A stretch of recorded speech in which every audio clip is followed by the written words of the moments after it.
If you've ever thought about revisiting the cartoons you loved as a kid, I'm begging you don't. Leave them where they belong, in your memories, untouched, uncorrupted, safe.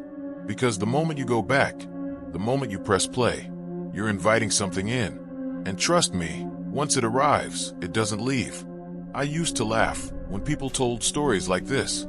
Internet rumors about cursed VHS tapes, lost episodes, bootlegs that weren't really meant for kids. It always felt like cheap urban legends meant to spook late-night readers. But the thing about legends, they have to start somewhere. There's always a first unlucky fool who saw something they weren't supposed to. And unfortunately, I became one of them. The night it started wasn't anything special. I wasn't drunk or high, or even in a particularly dark place emotionally. Just bored, restless. You know that kind of mood when nostalgia creeps in, and suddenly you want to feel like a kid again? I was scrolling mindlessly when I stumbled across the name of an old cartoon I hadn't thought about in years. My chest tightened, like a spark of recognition had been waiting all this time to flare. I remembered it instantly. Those bright colors, goofy voices, the kind of harmless, slapstick humor that only works when you're too young to care. It was my cartoon. The one that glued me to the TV on Saturday mornings while my parents slept. A simpler time when the worst thing in the world was the TV signal cutting out. But memory is slippery. Nostalgia lies. What I found that night wasn't the warm, safe version I carried in my head. It was something else. Something wrong. At first, I didn't even realize. I was just excited, pulling up the episode list on some obscure forum. Someone had uploaded grainy rips of the whole series. Except, there was an extra file at the bottom. One I didn't recognize. The title wasn't even in English. Just symbols, distorted characters, like corrupted code. I should have ignored it, closed the tab, walked away. But curiosity is a cruel thing. Especially when you're already nostalgic. Especially when a voice in the back of your mind whispers, what if this is one of those lost episodes? What if you're about to see something nobody else has? So I clicked.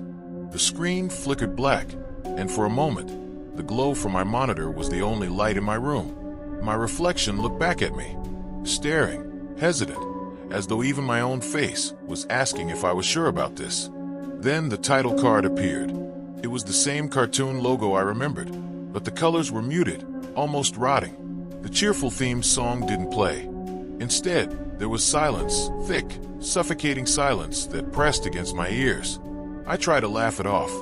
Maybe it was just a bad rip. Maybe the audio didn't transfer. That's what I told myself. That's what I needed to believe. But I felt it, even then. That crawling sensation at the back of my skull. The animal instinct screaming that something wasn't right. I should have stopped right there. Closed the window. Shut down the computer. Gone to bed. But I didn't. Because deep down, some part of me wanted to know how far it went. What secret it was hiding. That's how these things always get you. Not with terror. Not at first. But with temptation. The itch of forbidden knowledge. The gnawing hunger for a truth you're not meant to hold. And when I pressed play, when the screen shifted into motion, I had no idea I'd already crossed the line. I should have never pressed play. I don't think most people understand how nostalgia works. It isn't just remembering, it's rewriting. You sand down the edges, polish the rough patches, and tell yourself it was all sweeter, brighter, safer than it ever really was. That's what my memory did with that cartoon. I can still picture myself sitting cross-legged on the carpet in front of the TV, cereal bowl balanced dangerously on my knees, milk already turning warm because I refused to get up during the commercials. The theme song, at least the one I remembered, was loud, obnoxiously catchy, and filled with the kind of joy that only exists in childhood programming. The characters were ridiculous, bumbling things, their antics looping through slapstick routines until even my kid brain knew the pattern by heart. It wasn't just a show. It was ritual. Every Saturday morning, like clockwork, I'd run downstairs before anyone else was awake. The house would be silent except for the hum of the TV, the glow casting long shadows across the living room. I thought it was freedom. That cartoon felt like it belonged to me alone, a secret friend no one else cared about.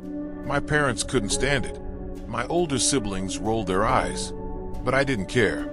For those 30 minutes, it was mine. The funny thing is, I couldn't tell you a single plotline. I remembered laughing until I wheezed. I remembered goofy faces, colorful backdrops, characters falling off cliffs and bouncing back unharmed. But the details? The actual stories? Blank. My nostalgia filled them in with warm, fuzzy feelings, as if the specifics didn't matter, only the comfort. That's why, when I saw its name pop up again all those years later, it hit me like a gut punch, like bumping into a childhood friend you'd forgotten existed, only to realize you missed them more than you thought. I wasn't looking for it. It found me. It was on some buried forum thread, the kind you only stumble across at 2 in the morning when you're chasing rabbit holes. Someone had dumped a collection of old cartoons, ripped from VHS tapes and early broadcasts.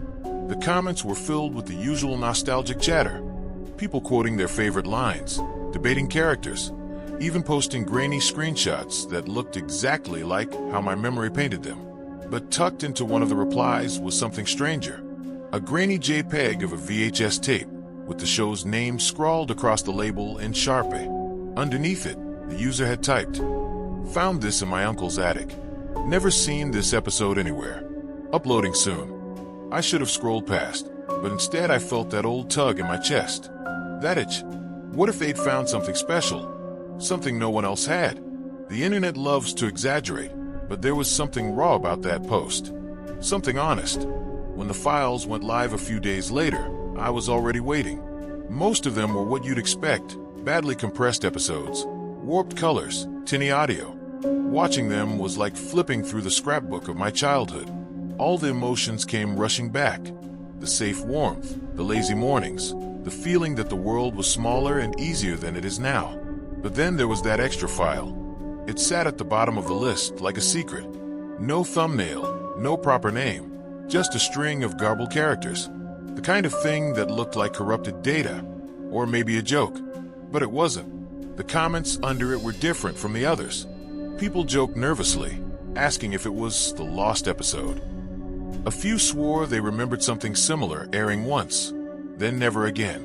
One person claimed their older brother used to talk about it in hushed tones, like it wasn't meant to be shown. I told myself it was probably nothing.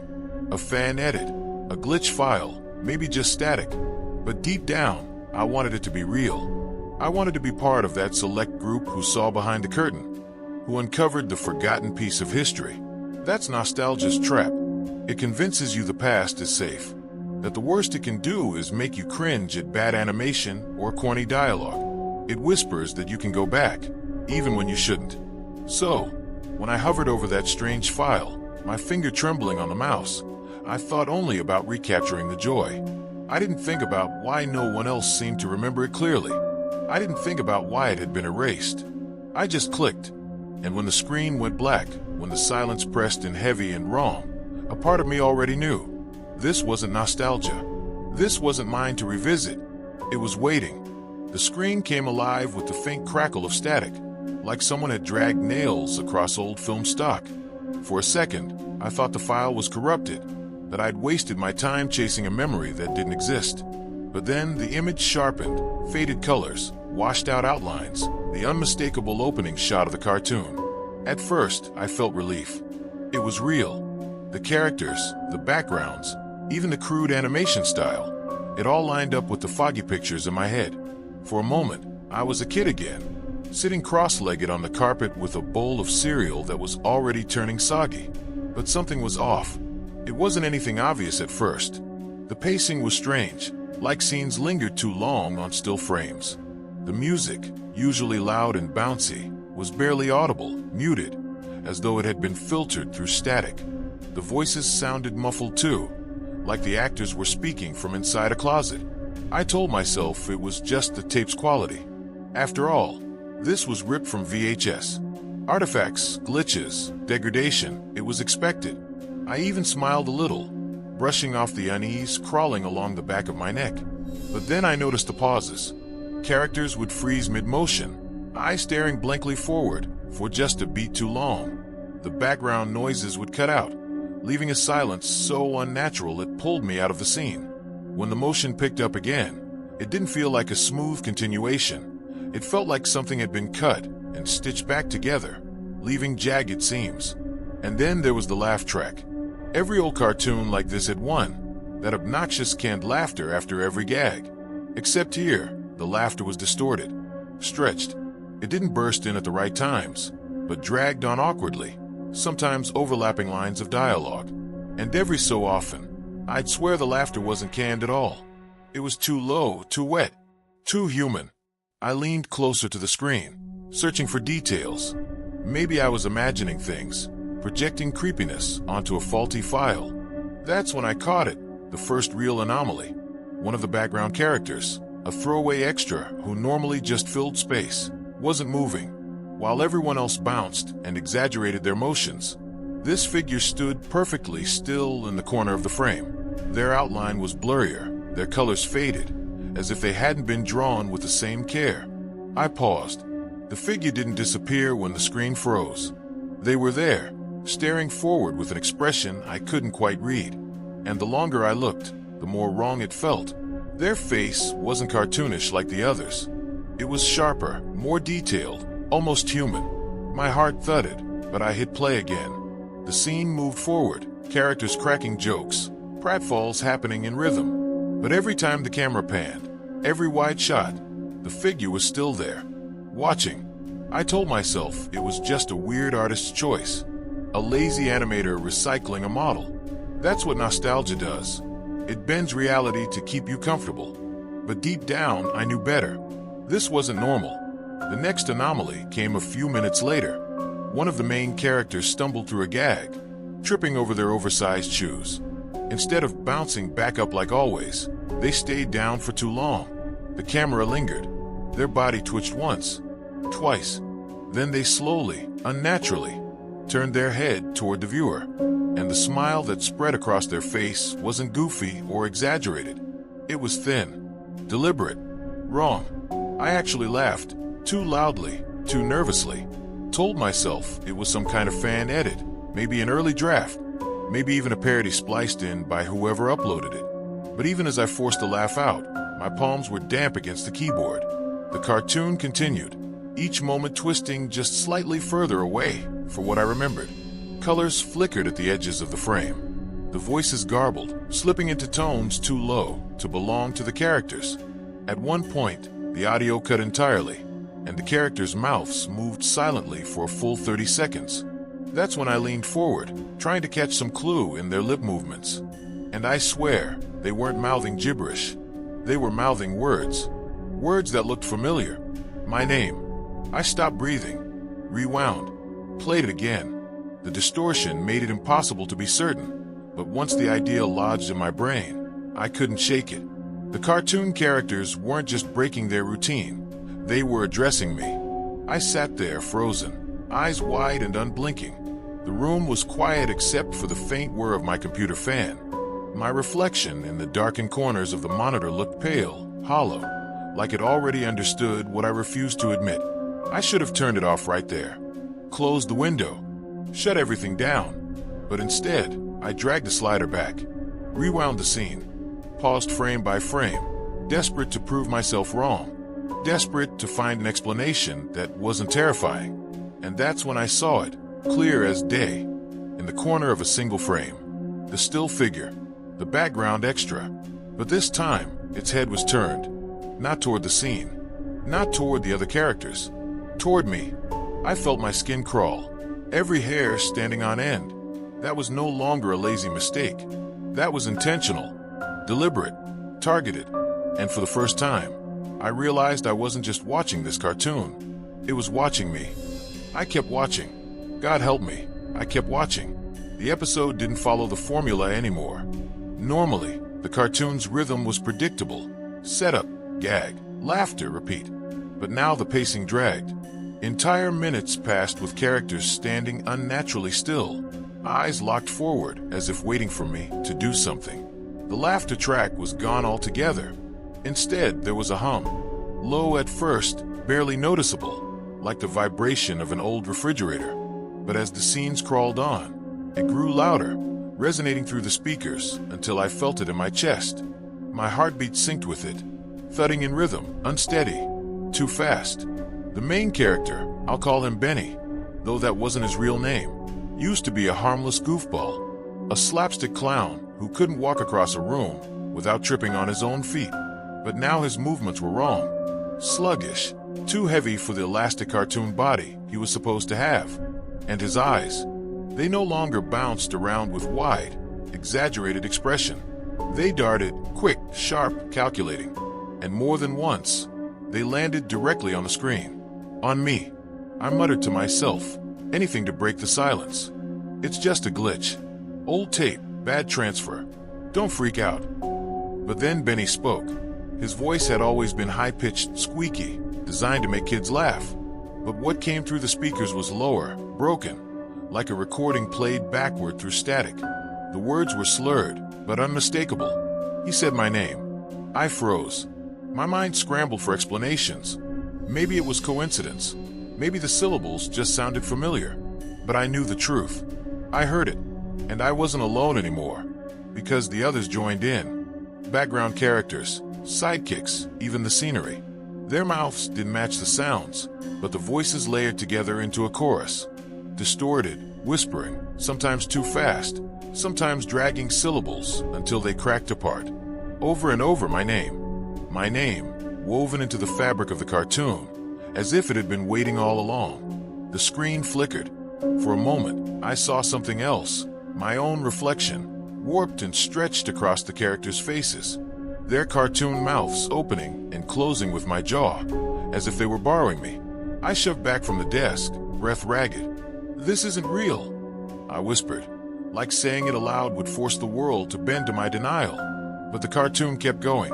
The setting shifted to the familiar backdrop of a playground, but it wasn't the bright, happy place I remembered. The swings moved on their own, chains groaning. The slide was rusted, jagged. The colors had leached out, leaving the scene gray and lifeless. And there, on the swing, was the figure, the same one from the background.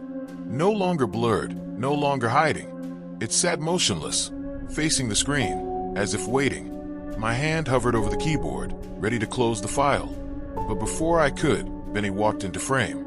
His rubbery body dragged across the ground, movement stiff and unnatural. He turned toward the figure, then slowly, toward me. The hum deepened, rattling my teeth. The audio fractured, cutting between silence and a high-pitched ringing that made my eyes water. And through the distortion, Benny spoke again. "Don't stop now." The words weren't squeaky. They weren't playful. They were clear, sharp, like someone whispering directly in my ear. I jumped, tearing off my headphones. The room was silent, except for my own heartbeat pounding in my skull. But when I looked back at the screen, Benny was still staring. His cartoon lips moved silently. And even without sound, I knew what he was mouthing. "Don't stop now." My stomach dropped. The thought hit me like a hammer. This wasn't a show anymore. It wasn't something I could pause or rewind. It was speaking to me.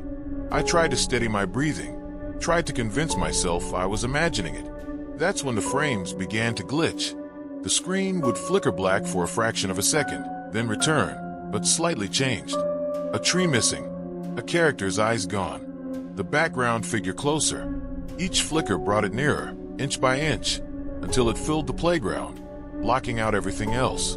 The details sharpened, a thin, hollow face, eyes like smudged ink stains, mouth too wide, frozen in something that wasn't quite a smile. I couldn't move, couldn't look away. And then the whispers returned, not from the speakers, but from behind me. I spun, but the room was empty, bathed only in the glow of the monitor. The shadows stretched wrong across the walls, too long, like they belonged to figures not in the room. My chair creaked as I twisted back, and the screen had changed again. Benny was gone. The playground was gone. It was just the figure now, closer than ever. Its mouth opened, and though no sound came through the speakers, I swear I heard it. Wet, rasping, inches from my ear. My name. That was when I realized the cartoon wasn't broken. It wasn't glitched. It was deliberate, and it had noticed me noticing. I didn't sleep that night. I couldn't. Even after I shut the computer down, the hum stayed in my ears. I lay in bed, staring at the ceiling, convinced that if I closed my eyes, I'd wake up to find Benny standing at the foot of my bed. Or worse, that silent figure from the swing set, watching me with those smudged, hollow eyes. By morning, I convinced myself I had to go back. Not to keep watching, no, just to check. To prove I'd imagined it. To dissect the footage, frame by frame, until I found the glitches and editing flaws that explained everything. Because there had to be an explanation, right? I booted up my computer, pulled up the file again, and hovered over the progress bar. My hand shook as I dragged the cursor back to the point where I'd first seen the figure move. My breath hitched when the frozen still appeared on screen. Benny, mid-motion, background characters frozen in place, and there, in the corner, the figure with its face turned toward me. I paused. Then I advanced a single frame. Click. The figure's outline sharpened. Its eyes seemed darker. Click. The background colors drained, leaving everything washed in gray. Click. Benny's head twitched slightly toward the camera, his eyes off-center, like he was breaking out of his animation model. I told myself I was seeing patterns where none existed, that this was just degraded footage playing tricks on me. But when I hit the next frame, my stomach dropped. It wasn't a cartoon anymore. The image that flashed, just for a fraction of a second, wasn't animated at all. It was a photograph. Grainy, underexposed, but unmistakably real. I leaned closer. My mouth went dry. It was a street. My street. The cracked sidewalk. The leaning lamppost. The sagging fence with the same missing slat. Click. Back to the cartoon. Benny smiling with teeth too sharp, too real. Click. Another photo. This time a close-up of a door. My door. The peeling paint. The crooked number screwed into the wood. I sat frozen in my chair, heart pounding. My rational brain screamed it was impossible, that these were just coincidences, recycled stock images, tucked into corrupted frames. But then I saw the next one, and my breath caught in my throat. A bedroom. My bedroom. The photo was blurred, like it had been taken quickly, but I recognized it instantly. The unmade bed, the posters peeling on the wall, the shape of my desk, my chair, and in the photo, there was me, sleeping. I slammed the spacebar, halting the file. My chair screeched against the floor as I shoved back, staring wide-eyed at the frozen frame. It was impossible. It had to be doctored, some elaborate trick, but the knot of dread in my stomach told me it wasn't. Hand shaking, I pressed play again, inching forward frame by frame. Click. Benny again, staring. Click. Another photo. This one of the basement in my parents' house. A place I hadn't been in years, but I knew every detail. The old boiler, the crumbling cement floor, the broken shelves stacked with forgotten boxes. Click. The swing set again, but the figure was closer now, filling more of the frame. Its hollow eyes somehow sharper than before. Click. Another photo. Not my bedroom this time, not my house. A hallway I didn't recognize, long, dim, with peeling wallpaper. But in the corner, almost hidden by shadow, was the outline of a person. Thin, still, watching. I snapped back in my chair, while rising in my throat. This wasn't nostalgia anymore. This wasn't some innocent cartoon memory resurfacing. This was intrusion. I don't know how long I sat there, cycling through the frames, each one pulling me deeper into a spiral I couldn't escape. Time didn't matter. The only thing that existed was the screen, the progression of images, and the suffocating realization that whoever, or whatever, had made this wasn't telling a story. It was documenting me. There was one last image that broke me. Click. It wasn't a cartoon frame. It wasn't even a photograph. It was video footage, less than a second, spliced between frames, almost subliminal. And in that moment, I saw myself. Not past me. Not a photo stolen from my house. Current me. Sitting at my desk, hunched over my computer, staring into the glow of the monitor with wide, terrified eyes. The camera angle was behind me, just over my shoulder, as though someone had been standing in the room the whole time. I recoiled, spinning in my chair, my heart thrashing in my chest. But the room was empty, silent, save for the faint buzz of my computer fan. I turned back to the screen, but the frame was gone. The episode had resumed, Benny's high-pitched giggle distorted into something wet and garbled. That was the moment I realized I wasn't analyzing the cartoon anymore. It was analyzing me.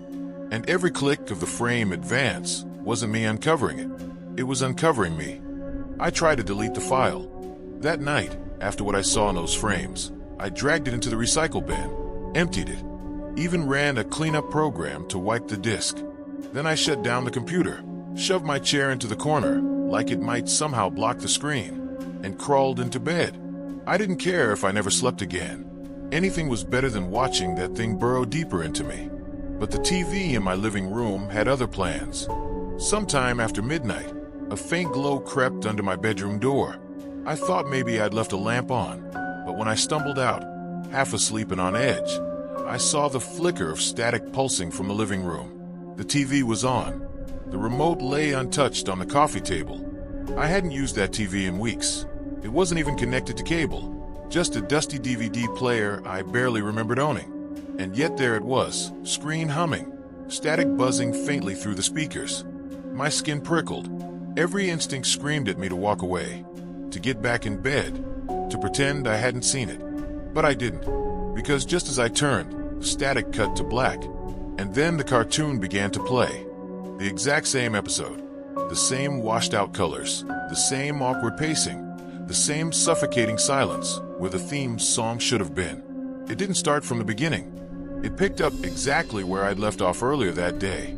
Frame for frame, I froze in the doorway, gripping the doorframe like it could anchor me to reality. "No," I whispered. "No, no, no." On screen, Benny shuffled into view. His rubbery movements were slow, deliberate. His head turned too far on its hinge-like neck until his eyes landed straight on me. "Don't stop now," he said, his voice clearer than it had ever been. I felt my stomach churn. "You're not real," I muttered. "You're not real." But the TV wasn't listening. The background characters filled the screen, their mouths opening and closing in chaotic rhythm. But this time there was no distortion, no static. Their whispers were sharp and unmistakable. They weren't calling out nonsense anymore. They weren't mumbling half-words. They were begging. "Stay. Keep watching. Don't leave us." The voices overlapped, desperate, pleading, like a chorus of lost children clawing at the walls of the screen. I stepped back, heart hammering. Every cell in my body screamed at me to run, to smash the TV, to burn the whole apartment down if I had to. But my legs didn't move. My eyes stayed glued to the screen, as though the cartoon had hooked invisible strings into my skull. The playground backdrop returned. The swings moved again, chains rattling without wind.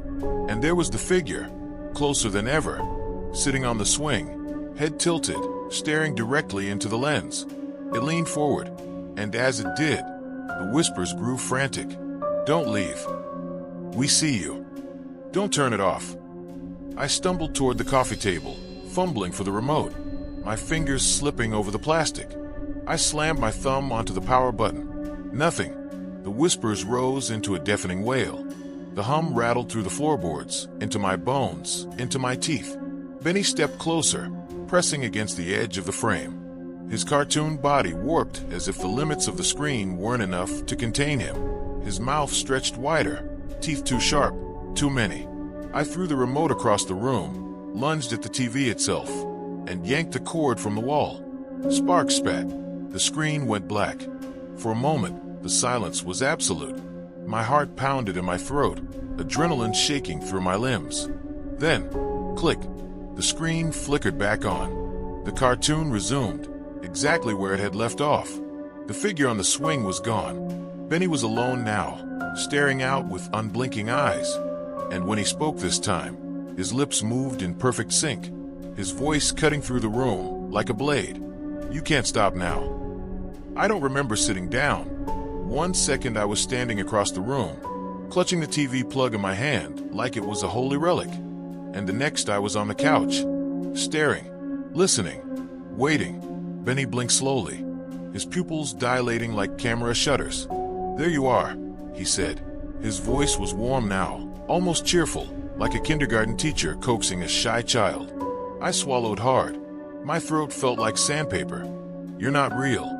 Benny tilted his head, the sound of stretching rubber echoing faintly, like his very bones were made of balloons. "Then who's talking to you right now?" The background had gone still. The swings, the merry-go-round, the children, frozen mid-motion. All except Benny. His wide smile didn't falter. "You've watched me before," he said. You used to laugh. You used to sing along. His tone softened into something almost hurt. Why'd you stop? My fingers dug into the couch cushion. Memories flickered in my mind. The jingle, the bright colors, the way Saturday mornings used to smell like burnt toast and dust motes in sunlight. It was just a show, I whispered. It wasn't real. Benny leaned closer to the camera, and I swear his eyes caught the light in ways no cartoon ever should. It was never just a show. We were always here, waiting. I tried to look away. Couldn't. My vision tunneled until there was only him. You don't belong out there, Benny said. Out there, people forget you. They leave. They rot. And here, you're part of something bigger. You never have to be alone. A humorless laugh cracked out of me. You think I'm going to live inside a cartoon? That's insane. His smile widened. Too wide. Is it? You already spend your nights staring into screens, feeding on stories, pretending the people on the other side care about you. What's the difference? The words hit harder than I wanted them to. Let me show you, Benny said. His hand lifted, drawn fingers curling toward me, pixel edges blurring. For a second, I swore I saw the faint outline of veins beneath his cartoon skin, as if he wasn't flat anymore. I shot to my feet, panic slicing through the trance. Stay away from me.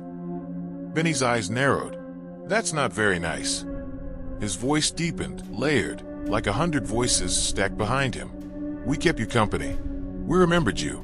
And now you try to leave. The background children twitched. One blinked. Another's lips moved, whispering something too soft to hear. The entire frozen playground seemed to tremble, like they were holding themselves back from breaking frame. My chest heaved. What do you want from me? Benny's expression softened again, sliding back into that false friendliness. Just watch. That's all. Watch us. Stay with us. If you don't, he paused, his smile fading for the first time. We'll have to come watch you instead. My blood turned to ice. It wasn't a threat, it was a promise. I shook my head violently. No, I'm done. This isn't real. You're not real. Benny chuckled. If I'm not real, then why do you keep answering me? The living room felt smaller, the shadows pressing and like the walls themselves were bending toward the screen. I took a step back, but Benny's eyes tracked me. Always. Don't leave us again, he said. Next time we won't ask. The screen flickered. For a split second, the camera shifted, and I saw my reflection in Benny's eyes. Not just me, behind me. In the shadows of my own living room, shapes moved. Thin, tall outlines. Too many to count. I turned in a panic, but the room was empty. When I looked back, Benny was smiling again, swinging gently back and forth. See you soon, he whispered. The TV clicked off. Darkness swallowed the room, and for the first time, I realized I wasn't sure if I had spoken to the cartoon, or if it had spoken through me. For a few blessed hours, I thought it was over. The TV stayed dark. My computer stayed shut. I opened my blinds, let in the daylight, and convinced myself that what I'd seen was some grotesque mix of sleep deprivation and digital corruption. A story I'd tell one day as a cautionary tale about staying up too late and obsessing over old media. But then the notes started appearing. The first was tucked under my door when I left for work. White printer paper. Blocky, cartoonish letters scrawled in bright crayon red. Don't forget to watch. I froze in the doorway, the note fluttering in my hand, the hallway behind me empty. My neighbors didn't have kids. No one in the building did. I crumpled it, shoved it deep into my pocket, and told myself it was a prank. The second note showed up on my desk at work, my locked office desk. Same childish handwriting, same demand. Don't forget to watch. My hand shook as I tore it up. But that night, when I got home, a third one waited in the fridge, taped to a carton of milk I hadn't bought. I didn't sleep. By the fourth day, the notes weren't just reminders. They were commands. Turn it on at 9. Don't mute us. Don't look away. Every time I tried to ignore them, something in the world bent. Lights flickered. Electronics glitched. Shadows lingered longer than they should. Once, as I brushed my teeth, I caught Benny's face reflected in the mirror where mine should have been, his smile wide, toothpaste foaming at the edges of his cartoon mouth. The worst part, the demands escalated. Not just watch us. Now it was prove your loyalty. One note told me to leave the TV on while I slept. Another told me not to answer the phone when my mother called. She'll only make you forget us. The note read. The guilt of that silence tore me up, but I didn't answer, because deep down, I knew they were testing me. The next demand came with no note, just a shift in the show itself. When I finally caved and turned it on at the exact time they told me, Benny stopped mid-scene, turned to the camera, and spoke directly. Bring us something real. I stared at the screen, hard hammering. What do you mean? The background characters all turned their heads in unison. Their eyes bulged, their mouths opened, and a single voice rang out from 1,000 throats. A piece of you. I slammed the power button, but the TV wouldn't shut off. The image flickered and warped, showing flashes of my apartment, my desk, the very couch I sat on. Each cut drew closer, like someone filming from just outside the frame of reality. I did the only thing I could think of. I pricked my finger with a sewing needle, let a drop of blood smear across the corner of the screen, and whispered, "There, take it." The TV buzzed. The screen hissed. The show resumed as if nothing had happened. For a brief, horrible moment, I felt relief. Maybe that was all they wanted. Maybe they would stop. But that night, I woke to the sound of whispers in my apartment. I stumbled into the living room, heart in my throat, and found the TV glowing. No show, no cartoon. Just a blank, gray screen pulsing faintly with light. The whispers came from inside the walls. A dozen voices, maybe more, murmuring in broken harmony. I pressed my ear against the plaster and nearly screamed. They weren't inside the TV anymore. They were in my apartment. The next morning, another note waited for me, pinned to my pillow. "Tonight, don't watch alone." I crumpled it, threw it across the room, but the message burned into me.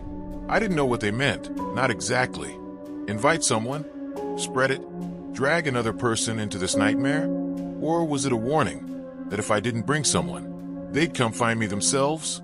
Either way, I knew one thing. This wasn't nostalgia anymore. This wasn't a show. This was a contract, and I had already signed it. The forbidden origin. I dug through old forum threads, private archives, and a handful of scanned memos until a pattern sketched itself out in trembling lines. The show hadn't been canceled for bad ratings. It had been buried. Public statements used polite terms. Creative pause. Editorial review. But the whisper networks used harsher words. Taken off the air, erased, quarantined. Parents remembered episodes that stopped mid-broadcast. Station logs recorded interference. An archival technician once wrote, in a message later scrubbed, that entire reels bore gouges and handwritten warnings. Not for broadcast. There was a name threaded through the rumors. An animator who vanished from credits, and then the city. Some called him the Fixer, others the Reviser. He had been a genius of character and cadence. Someone whose sketches made people feel seen. But his curiosity darkened. Accounts say he began experimenting at the margins, burying photographic fragments inside frames, embedding microsecond cuts of real footage, sewing whispers into the laugh track. Small, surgical edits that slipped past censors because they were nearly invisible. Leaked network notes spoke of complaints. Children waking from naps screaming. Families describing dreams that reenacted episodes. Technicians reporting equipment that behaved like it had a mind. One engineer swore a test transmission played a corrupted reel and the room filled with a low, nauseating hum that left staff weeping. The station manager resigned the next day and never returned calls. Boxes labeled with the show's name were audited, then listed as destroyed. Archivists murmured about master tapes, marked for study, and later erased. Skeptics shrugged it off as mass hysteria, a myth spun from boredom and rumor. But then people posted grainy frames that matched family snapshots. Timestamps appeared to align with local outages. Eyewitness accounts converged on the same few dates. A handful claimed copies vanished from hard drives, overwritten by clean footage. One poster said they saw a tape in a storage unit that was liquid at the edges, warped as if through intense heat. It fit together into something colder than mere malice. The Fixer hadn't been making a children's show so much as building a bridge. He learned to splice real fragments into animation until the two stitched together like grafted skin, not to frighten necessarily, but to anchor, to plant a tether into a viewer's life so the program could return later, stronger and more specific. The community around the series fractured. Some devoted themselves to debunking. Others swore their family albums contained frames from those reels. The missing pieces, deleted posts, scrubbed server backups, reels that simply vanished, screamed louder than testimony. Someone somewhere was actively erasing memory, reading through the same weary, terrified accounts. One sentence repeated like a prayer. The show wasn't meant for kids. It was meant to find someone. There was no accident. It was deliberate. And when that thought hit, the room tilted. Someone had constructed the thing to locate a single life, and it had found me. I haven't turned on the TV in days. Haven't opened my laptop. Haven't touched my phone except to make quick, necessary calls. And yet, it still plays. At night, I hear it. Not through speakers, not through walls. Inside me. A faint jingle I thought I'd forgotten, looping endlessly just beneath the rhythm of my heartbeat. Sometimes I catch myself humming along before I even realize it. Yesterday, I walked past a toy store. In the display window was a plush, bright yellow, wide-eyed, smiling with too many teeth. Benny. No tags, no branding. Just sitting there waiting. I kept walking. Didn't look back. But the cycle doesn't stop because I look away. That's the cruelest part. This morning, I woke to find a DVD case on my kitchen table. Blank, no markings, no dust. My stomach dropped before I even touched it. The disc inside was pristine. I don't own a DVD player anymore. Doesn't matter. I know that if I slide it into any device, the episode will start again. Same washed out colors. Same frozen smiles. Same whispers, begging me not to leave. I thought about smashing it, burning it, hurling it into the river. But something tells me it wouldn't matter. The show would find its way back. It always does. Because maybe Benny was right. Maybe this was never just a cartoon. Maybe it was a doorway. And once you look through, it looks back. I'm not telling you this to scare you. I'm telling you because I know I wasn't the first. And I won't be the last. Maybe you've already felt it. That urge to revisit something from childhood. To chase nostalgia late at night, alone, when the world is quiet and the glow of the screen feels like safety. That's when it happens. That's when they find you. So if, one night, you stumble across an old cartoon, washed out, familiar, missing its theme song, don't press play. Don't lean closer. Don't let curiosity win. Because once you start watching, they start watching too.